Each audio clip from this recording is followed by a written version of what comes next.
Mga kabulgar, opo, kalahatian na po ng linggo at nasa third day na po tayo ng paghahatid ng ating mga latest ganap sa showbiz. Of course, with your attentionist na bida para sa Bulgaran na ako'y happy dahil sa ating ika-third day, trending pa rin na pinag-uusapan ng ating mga topics. Imagine from the first day na nag-pilot episode tayo, hanggang ngayon mainit yung pagtanggap ng ating mga supporters at pakikishika sa atin. Kaya nako guys, oo, sana kung wala kayong ginagawa, samahan nyo kami para lagi kayong in dito sa mga latest ganap at mga latest chika sa showbiz. Oo, at dahil malapit na nga po ang Feb 14, ayan, sino po ba yung mga excited na mga may maka-date? Pero I'm sure mas excited po sila sa Feb 15 kasi araw ng sweldo, guys. O, sinong relate? Pero kung wala po kayong inaabangan sa Feb 14 at Feb 15, eto na, samahan nyo na lang ako sa mga latest nating ihahatid ngayong Miyerkules dahil ang init na naman po ng ating chikahan. Na syempre, umpisahan na natin guys, huwag na nating patagalin dahil marami-rami ito. Unang-una na nga po dyan, etong dahil Feb Ibig nga, sabi ko nga po, di ba, pag-usapan natin yung pagmamahal ng isang ina. Di ba? Ang pagmamahal naman, hindi lang pang karelasyon, pang magkaibigan, nandyan yung motherly love. At yan nga po ang issue ngayon sa mag-inang sex bomb girl, Izzy Trazona at sa kanyang anak na si Andre, na ngayon ay bilang isa ng trans, ay may pangalan ng Sofia. Nag-trending nga po, di ba, recently, eto nga sinasabi ni Sofia na hindi na sila nag-uusap at nagkikita ng kanyang inang si Izzy dahil daw sa parang hindi siya tanggap ng kanyang ina nung kanyang nang maging trans woman siya. At di ba kung matatandaan nyo, si Izzy ay hindi rin nag-join doon sa reunion concert ng Sex Bomb Dancers dahil daw sa kanyang religion. So parang nagiging nakakakos ng conflict doon sa mag-ina yung kanilang religion dahil since born again Christian na nga ngayon si Izzy, ay hindi raw tanggap yung pagpapalit ng gender ng kanyang anak at pagiging trans woman. Pero sa atin guys, ang issue dyan, ngayon, sabi nga ni Izzy at hindi na siya nakatiis guys, naglabas na siya ng kanyang saloobin sa social media dahil ang dami pong nambabash sa kanya at hinuhusgahan siya bilang ina dahil ang akala nga ng mga tao, hindi niya tanggap yung pagiging trans woman ngayon ni Sofia. Kaya sa kanyang latest social media post, sinabi po ni Izzy na hindi naman totoo na hindi sila uusap ng kanyang anak ni si Sofia. In fact, in-screenshot niya yung conversation nila at inilabas niya para patunayan na okay yung kanilang relationship bilang mag-ina at hindi naman naaapektuhan dito sa mga pambabash ng mga tao. Lalo na po kasi nag-ugat yan dun sa sinabi nung anak ni Izzy na hindi na nga raw siya pumupunta sa mga social gatherings nila, sa family gatherings, kasi nahuhusgahan siya at parang na-trauma siya dahil siya raw yung naging pulutan dun sa kanilang mga family gatherings. Pero ang pagmamahal ng isang ina, syempre, sabi nga, basta kahit na itakwil ka ng buong mundo, basta nandiyan ang iyong mother, talagang hindi ka dapat pabayaan, hindi ka basta itatakwil. At yan nga po, naiintindihan ko naman si Izzy kung may pinagdadaanan sila dahil naiipit siya doon sa kanyang siguro principles and views bilang isang born again Christian at doon sa gusto rin ng kanyang anak na si Sofia, 'di ba? Pero sabi ko nga siguro proper communication lang and acceptance dahil hindi lang naman nag-iisa si Sofia na naging ganyan, 'di ba? Ang dami ring mga anak ng mga celebrities na naging trans, naging out like si Ice Mendoza na anak ng ating kaibigan na si Miss Dali Ann Carvajal.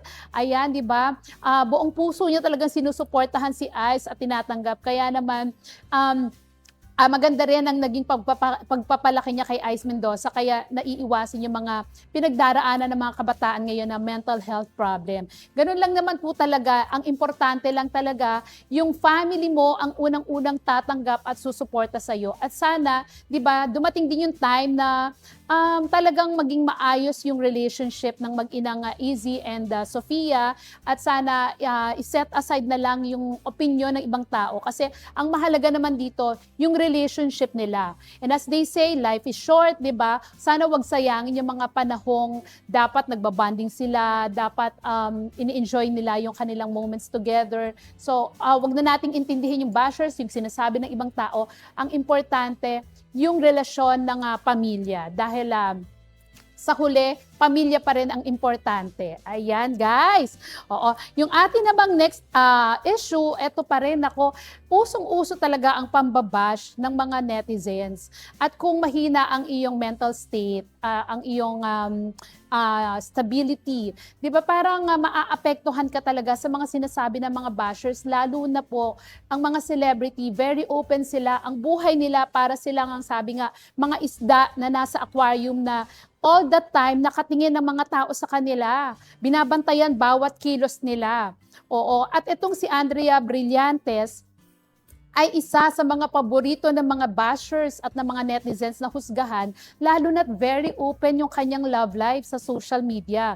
Di ba nga, recently, i-display ni Andrea yung kanyang boyfriend na si Punky o Francesco Capistrano na isang non-showbiz pero galing sa mayamang pamilya sa Lucban, Quezon.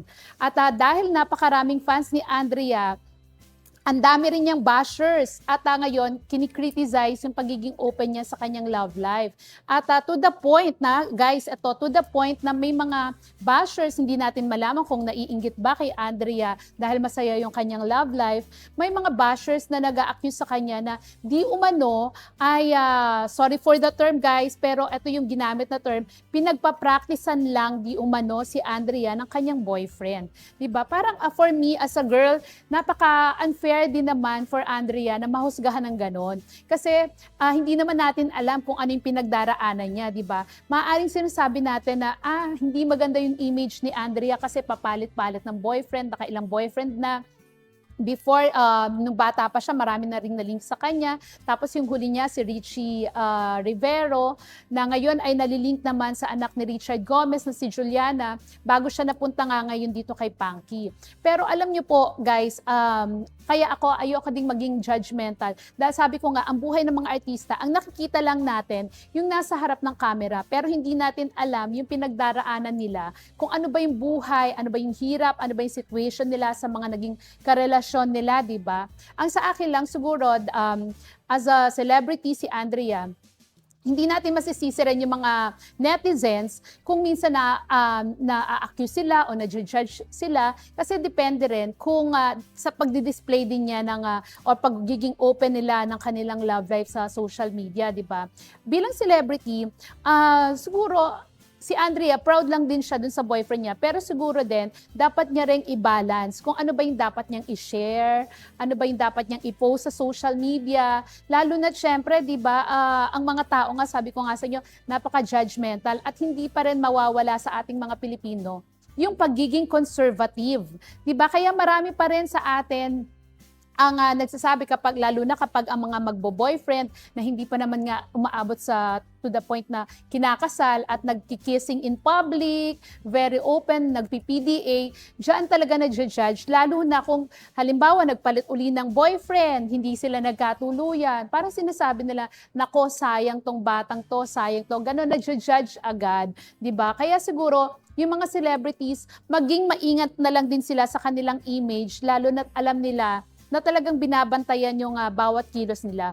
At in fairness, dyan ko talaga din hinahangaan si Miss Sara Geronimo, ang aking idol din na si Sara.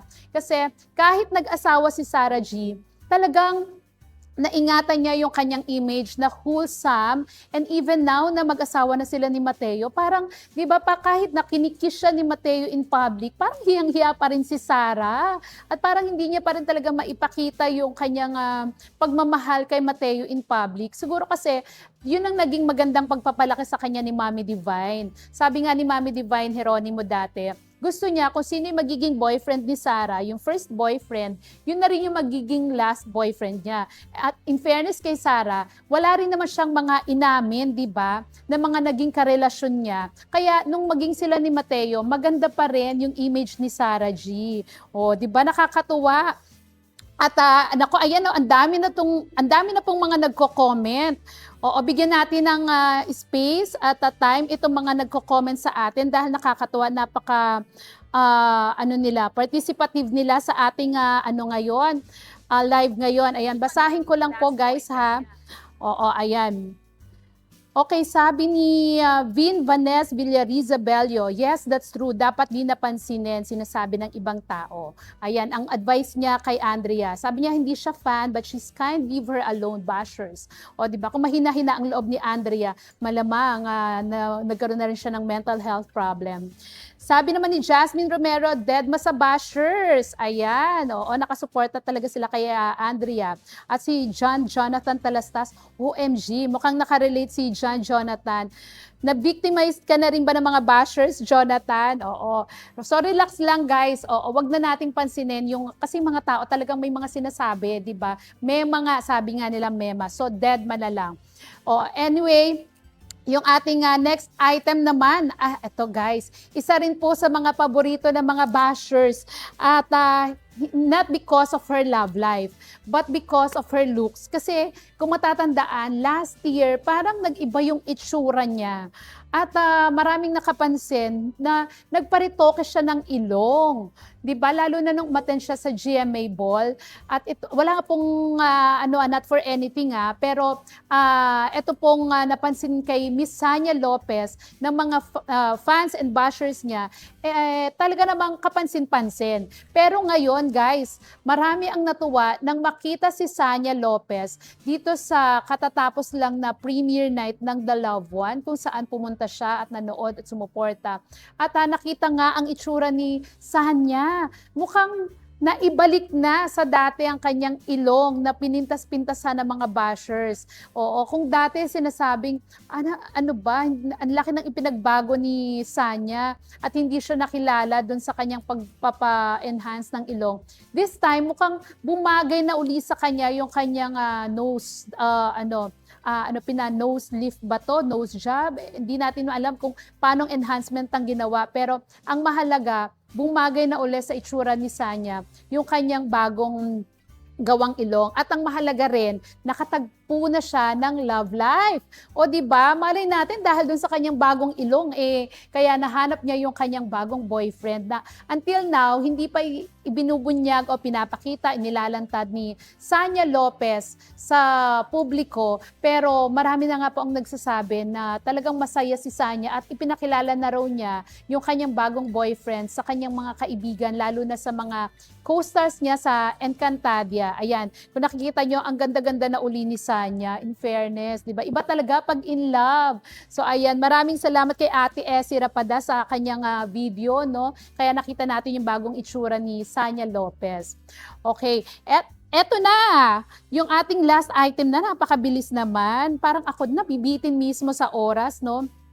Yung ating last item ay tungkol naman dito sa di umano'y pambabastos o sinadya ba ito ni Jericho Rosales sa It's Showtime host na si Kim Chiu. Kasi nga po, bilang ipapalabas na ang The Loved One ni Jericho Rosales, naka-team up niya ang It's Showtime host din na si Ann Curtis. Nag-promote itong si Jericho sa It's Showtime nung February 10, kahapon. At mula kahapon, nag-trending nga yung ginawa ni Jericho na di umano'y pang-iisnab kay Kim Chiu dahil lahat daw ng girls na nandoon sa It's Showtime ay bineso ni Jericho at tanging si Kim Chiu lang yung hindi niya bineso. Actually, pinanood ko yung video at siguro naman hindi naman intentional ni Jericho na hindi ibeso si Kim. Kasi bineso niya lahat, nasa kabilang side si Kim, parang tinanong na siya. So siguro nagulat si Jericho, kaya nagsalita na agad at hindi niya na nabeso si Kim. Pero in fairness, yumukod naman siya kay Kim bilang respeto. Kaya yung sinasabi na parang binastos, parang hindi naman ganun siguro yung intention ni Jericho. Kasi ang alam ko nga, sabi nga ni Jericho, yung mga previous na guesting niya sa It's Showtime, close na close sila ni Kim dahil nasa isang subdivision lang sila somewhere in Quezon City. At nagkikita pa nga sila doon, nagbabatian.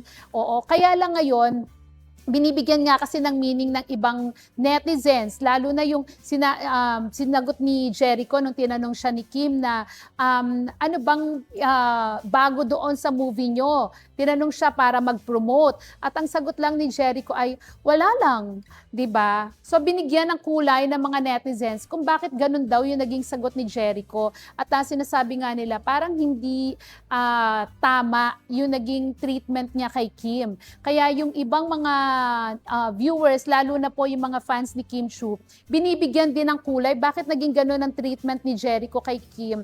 At parang may nabago. At pumapasok nga dyan ang pangalan ni Janine Gutierrez. Diba? Na alam naman natin na ngayon ay karelasyon ni Jericho Rosales. At ito namang si Janine Gutierrez ay ex-girlfriend ni Paulo Abilino na ngayon ay nalilink naman kay Kim Chiu. O diba, connect na guys. Kaya ayan, hindi tuloy maiwasang lagyan ng mali siya ng ilang netizens na baka may kinalaman nga dito sa kanilang ano ba to, intertwined na relationship, yung kanilang, yung pang-dededma di umano ni Jericho kay Kim Chiu. Pero in fairness kay Kim hindi naman siya napikon at hinandle naman niya professionally yung naging sagot ni Jericho Rosales. Kaya lang, may mga fans na na-turn off at binabash ngayon si Jericho at parang hindi makakatulong dun sa movie niya, sa movie nila ni Ann, kung hindi siya babawi at hindi siguro siya magsusorry or explain yung kanyang side. Dahil may mga fans nga ang na-turn off at nagsasabi na, ay, ganyan pala ang ugali ni Jericho Rosales, may pagkabastos daw. Pero ako, knowing Jericho, parang hindi naman niya intentional yon. Minsan may mga nagagawa tayo, di ba, lalo na in public, hindi naman natin intentional, hindi naman natin alam na gano'n yung magiging interpretation ng ibang tao. Pero nagiging ganun kasi nga ang nakikita lang nila yung nasa harap ng camera. Hindi nila naiintindihan ano ba yung pinag-ugatan. 'Di ba may mga ganong may mga ganong bagay. So ang sa akin na lang si Jericho at least mai-explain niya rin yung kanyang side. Bakit niya nasabi yung ganong wala lang, baka nag-joke lang siya na para sa iba, sineryoso nila.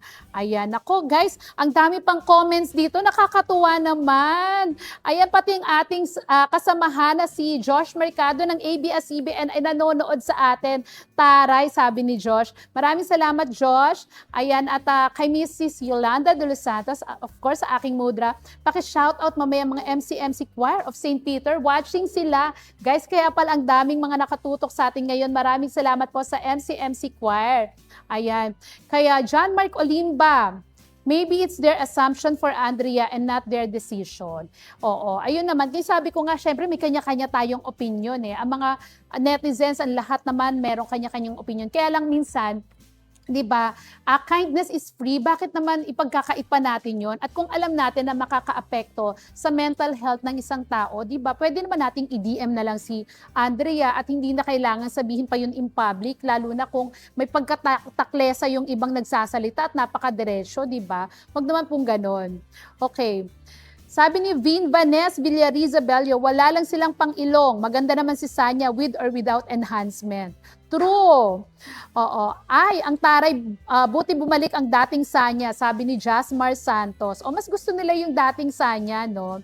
At kay John Cayaba, nanonood, hello. Si Joshua Buendia, pa-shoutout po kay happy birthday to Chris Henry Buendia Almonte from Camarin, Caloocan City. Ayan, ako, ang dami nang nanonood sa atin ngayon. Kay Vladimir De Leon, hello.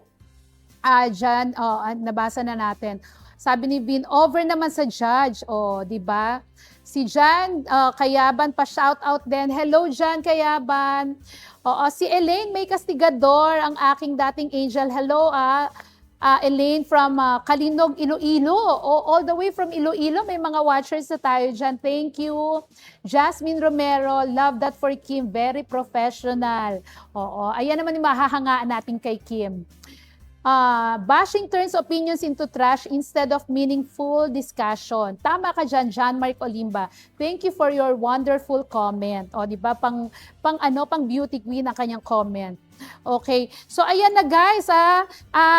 Naku, inabot na tayo ng 20 minutes. Kaya, tatapusin na natin to. Pero bago tayo magtapos, gusto ko lang pasalamatan din yung ating mga friends na tututok at tumututok sa atin. Ayan, every day. Oo, of course, kay Ma'am Rhea Tanang Beauty Derm. Ayan, dahil kay Ma'am Rhea, ayan, meron po ako dito nga mag na lagi ko pong dala-dala. Hello, Ma'am Rhea. Thank you for always watching me.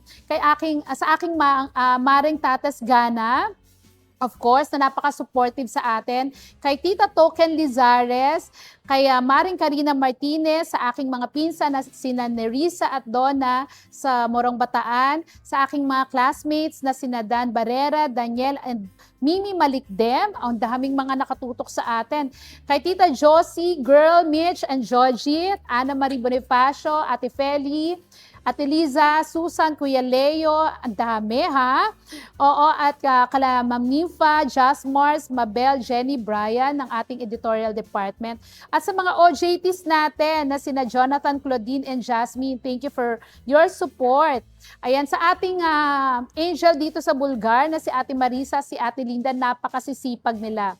Sa ating HR na si Tinta Mayo na unang-una sa panghuhula sa ating Spill the Bee. At kay Ma'am Lizelle Higa, ayan, condolences kay Ma'am Lizelle. At syempre, belated happy birthday sa aking kumaring Cathy Solis, kay Ma'am Geraldine Katada ng Sarah Gem, sa aking pinsan na si Ate Gina Ruiz na birthday today, at sa aking ninang Linda Rapadas at kay Ate Essie Rapadas na nag-provide ng ating video kanina. Maraming salamat po at bukas po, samahan niyo po uli ako, 15 minutes lang naman sa Bulgar Facebook page. Ang ating chikahan ay mangyayari everyday. At syempre, huwag nyo rin pong kalimutang bumili ng Bulgar everyday para po maging updated kayo sa mga latest ganap. Ayan po, makikita nyo. Oo, 10 pesos lang ang Bulgar at mabibili nyo po kahit saang kanto. So, make sure po na makagrab kayo ng copy ng Bulgar everyday. At dahil dyan, magpapaalam na tayo at mag-ingat po tayong lahat. Masayang Wednesday po sa atin at bukas see you again 3 p.m. dito sa Bulgara na!